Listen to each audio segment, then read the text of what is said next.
As most of you know, the NHL Network recently put out their list of the top 20 centers in the NHL. Obviously, this has stirred quite the debate. We've seen many other channels put out their list of their top 20. It's been asked of me to put together my list. So today, I present to you my top 20 centers in the NHL.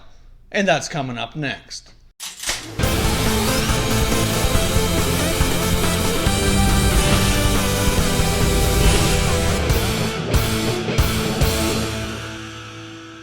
Hey everyone, and welcome back to another video here at Top Shelf Hockey. If you're new to the channel, thanks for stopping by. We review and discuss all 31 NHL teams, so if you're a huge hockey fan, consider subscribing and clicking the bell so you don't miss anything.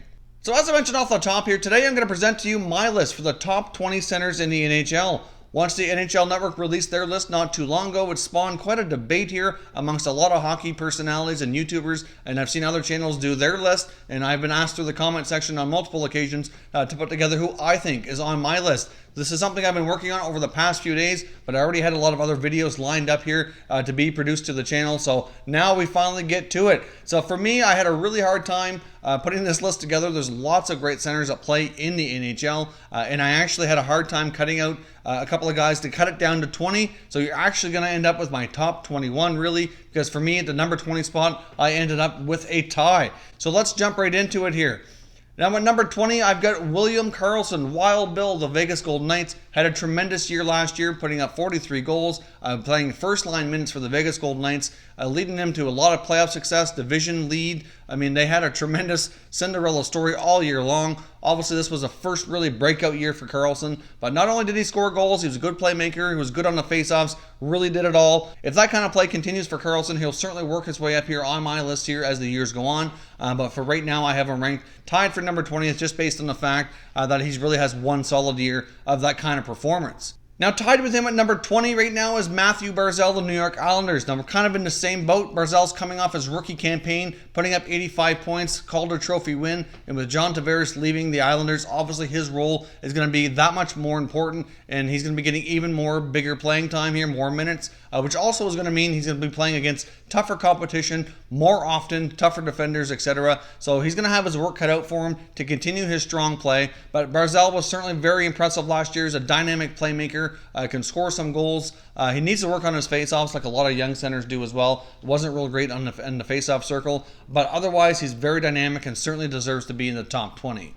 At number 19, I've got Sean Monahan of the Calgary Flames. Now, I didn't see Monahan getting a lot of love on other lists here, not on the NHL Network or other YouTubers' lists, but for me, Monahan is a very underrated player in the NHL. He's a consistent 30-goal man. He plays in all situations.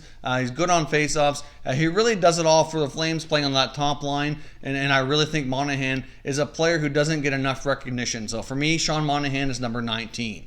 At number 18, I've got Buffalo Sabres youngster Jack Eichel. Now, Jack Eichel, on a lot of other lists, I've seen him ranked higher. For me, I have him at 18 because I know all the tools and the skills are there. I just haven't seen enough of it yet at the highest level to put him up higher on this list. Jack Eichel's had a hard time being healthy, which is not, helping things at all. He needs to start putting together a full campaign to really produce his numbers at the level of some of these other players that are ahead of him. Eichel needs to get better on his faceoffs as well. For me, a strong centerman not only can score some goals and be a good playmaker, but they help their team win possession of the puck more often by being a strong faceoff guy. That's something that for me was important on my list here in compiling these top 20. I know Jack Eichel's got a ton of talent, and I'm sure with the changes the Sabres have made here this past year in the offseason, that this coming year he's likely going to flourish and really take off. I do see that happening, but for right now I have him ranked at 18. At number 17, we've got Leon Draisaitl of the Edmonton Oilers. Now, for me, the Deutschland Dangler is a really strong center iceman. Obviously, playing behind Connor McDavid allows him to play against a little bit less of a stronger competition a lot of times, so he can take advantage of that. He's put together back-to-back 70-point seasons, strong on faceoffs, really, in my opinion, a little bit underrated in his two-way play. So for me, Draisaitl he's a big, strong guy. He's hard to play against. He's a good playmaker. He can score as well. For me, Draisaitl's only going to continue to get better, so I can see him rising on this list here over time as well.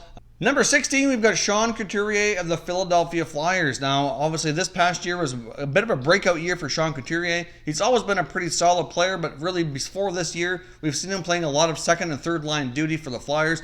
becoming a very strong two-way center. Couturier's name's a name that's come up during Selke consideration as well, and I can see that continuing here for a number of years to come as he's still quite young. But this past year, giving him a chance to play first-line minutes, playing a lot with Giroux and Voracek, really helped him explode on the offensive level. I certainly gained a ton of respect for him in the playoffs. The guy was an absolute beast for the Flyers.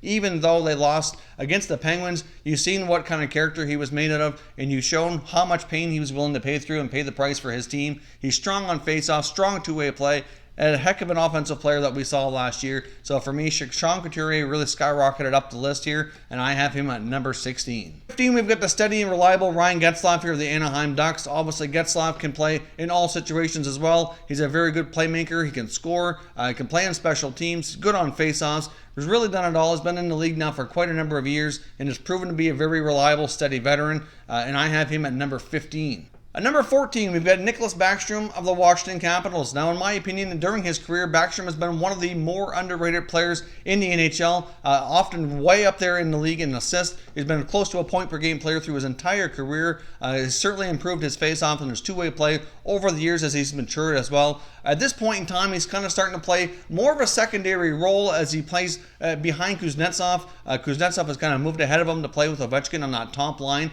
but having Nicholas Backstrom as your number 2 center is really, there's nothing to be upset about there. He's a tremendous player. He can certainly help them have that much more depth, help them go to the Stanley Cup. You've seen what kind of injuries he was willing to play through in the playoffs. He certainly battled hard, paid the price. And like I said, I think Backstrom has been underrated for a long time. One of the best playmaking centers of his generation for sure. And I have him here at number 14.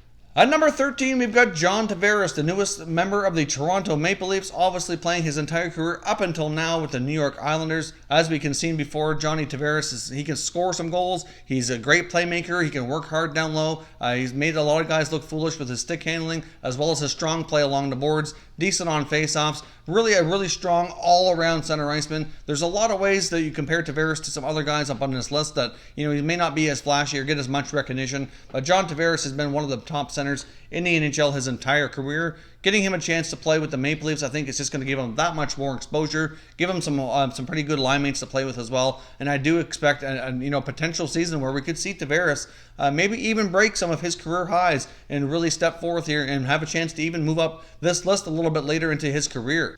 At number 12, we've got Tyler Seguin of the Dallas Stars. Now, obviously, Seguin had a breakout year as well. I mean, he's been a strong offensive player his entire career, but he hit 40 goals last year. He's a pending UFA, so this year coming, it should be an even stronger season for Seguin because not only is he, playing for his team, but he's playing for a contract as well. Obviously, he's going to be looking for a big mega extension. I'm sure that he's going to use the John Tavares contract as a comparable when negotiating with the Dallas Stars for sure, because in a lot of ways you can look at their statistics and they are quite comparable in a lot of ways. But Tyler Seguin has proven that he can be a playmaker, he can be a goal scorer, he can be good in the face-off circle, so he's certainly deserving to be on this list where I have him here at number 12. Next up at number 11, we've got Evgeny Kuznetsov, the Washington Capitals, Stanley Cup champion. He had one heck of a 17-18 season, a point-per-game player in the regular season, a monstrous playoff, really shown he can do it all. He scored some big goals, has some great assists, great playmaker, good in the face-off circle. He's really getting stronger every year, and it's only going to continue to get better. I think he still has another level. Be interesting to see what he can do with Ovechkin this year as they defend that Stanley Cup championship for sure. But I have Kuznetsov here at number 11. At number 10, we've got Alexander Barkov of the Florida Panthers. I really like this player. I'm really high on Barkov, and I feel he's extremely underrated. Another guy's worked his way kind of into the Selke conversation as well with a guy like a Sean Couturier. I think those two guys don't get enough recognition, and they are incredibly good at what they do. Barkov has proven to be an offensive force. He's an awesome two-way guy, strong on face-offs. He really is the most important player, in my opinion, to that Florida Panthers team. He really drives them when it matters most. I mean, we've seen him score some clutch goals, and at the same time, he can be a shutdown guy. I don't think he gets enough credit, and for me, he is that good to be in the top 10. Now at number 9, I've got Nathan MacKinnon of the Colorado Avalanche. Now I've seen some lists where he's higher up than number 9. And that's not for me to show any disrespect towards McKinnon. I'm a huge McKinnon fan. I love his game. He had a really tremendous breakout year, being a Hart Trophy nominee, led Colorado back to the playoffs. The only part about McKinnon's game is, like some of these other guys, I just haven't seen him do that high level for long enough, and he really actually had a terrible year in the faceoff circle. To really work your way up this list and to be ranked even higher, I think he has to get better at faceoffs, and he has to improve his two-way play. If you take a look at his faceoff statistics from this past year, he was one of the worst in the NHL amongst all these guys. He really got obliterated. He was only at 41%. Colorado as a team was really bad in the faceoff circle. Certainly an area they need to focus on as well. So for me, McKinnon, offensively, one of the best for sure. Needs to improve other areas of his game, though, in my opinion, to continue working his way up this list.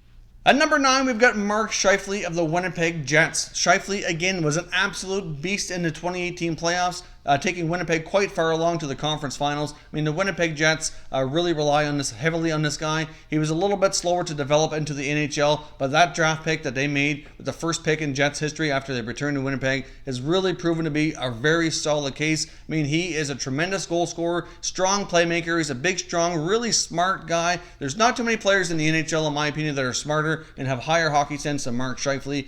He's really developing his two-way game, and in my opinion, he's just really becoming one of the top center icemen. He really does everything well, and we've seen last year in the playoffs just how strong of a player he is.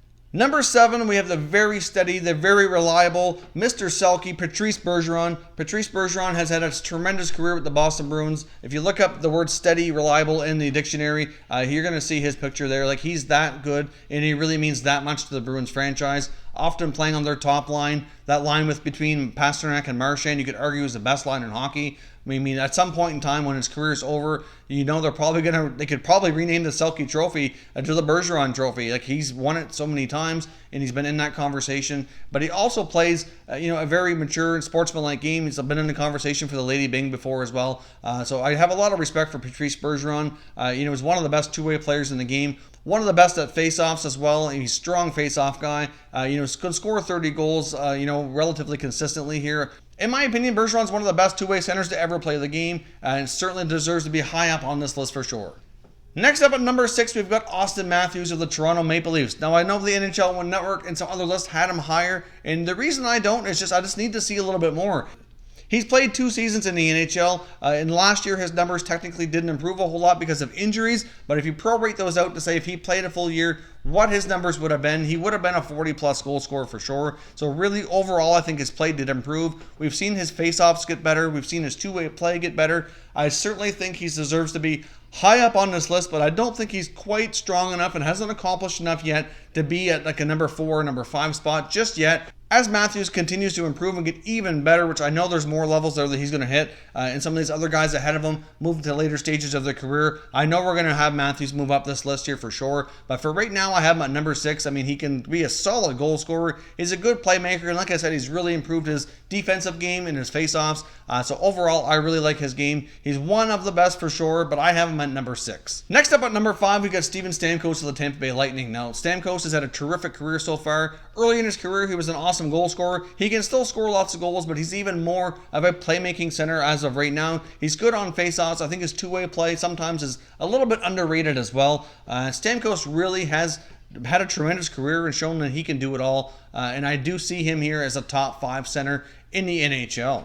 Next up for me at number 4 is Anze Kopitar of the LA Kings. Now, for me, Kopitar is a stronger center iceman than the guys below him, because really, if you take a look at age 30 this past year, he put up career highs in most offensive categories. He's obviously always in the Selke Trophy conversation, so he's got a very, very strong two-way game. He can be a shutdown guy and be an offensive force all at the same time. He's terrific on faceoffs. So for me, you could make an argument that Kopitar and Bergeron in a lot of ways are 2 of the top guys in that regard. But Kopitar has proven more recently to be even more offensive than Bergeron, which is why I have him ranked ahead of Patrice Bergeron on this list, and why there's some other players in between here, because obviously they all play the game a little bit differently. But for me, Kopitar is just that strong. Like, he really leads his team with a lot of force on both the offensive and defensive sides of the game. So for me, having 92 points in the NHL last year at his age, putting up career highs and being one of the top defensive two-way forwards, for me, that puts him ahead of most of these guys. So I've got Kopitar ranked here at number 4.